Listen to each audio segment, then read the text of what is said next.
survive in the endless vacuum of space, able to exist without oxygen for long periods of time. They could have simply flown to Earth.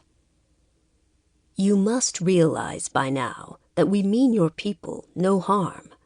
The battle cruiser's Silence is capable of massive destructive power, and yet she's floating in Earth's orbit peacefully, even after being harassed by several of your fighters.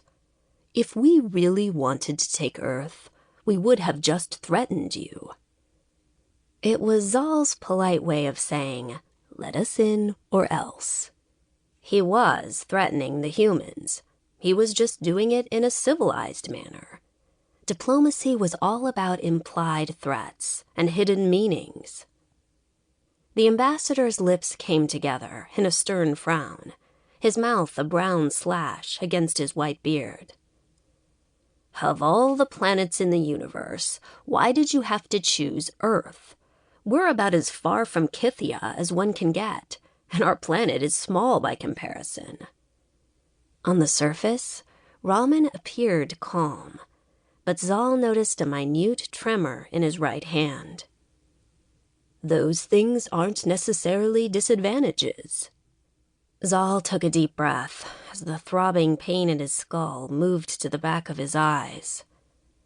Besides, technological differences aside, humans and Kordolians are really quite similar.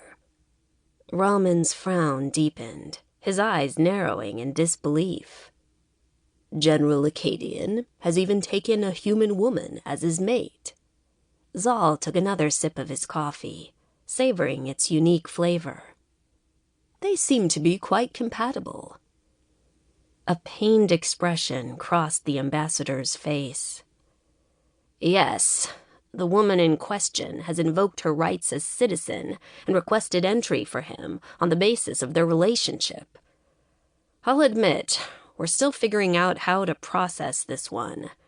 This, general of yours has quite the reputation. That he does. Xal didn't have anything to add to that. Tarak al-Akkadian was a baffling individual, and his past was long and complicated.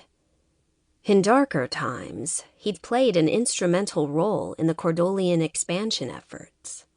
One never quite knew what to expect from the general, but so far, he'd been surprisingly cooperative with the humans, even though they seemed quite frightened of him.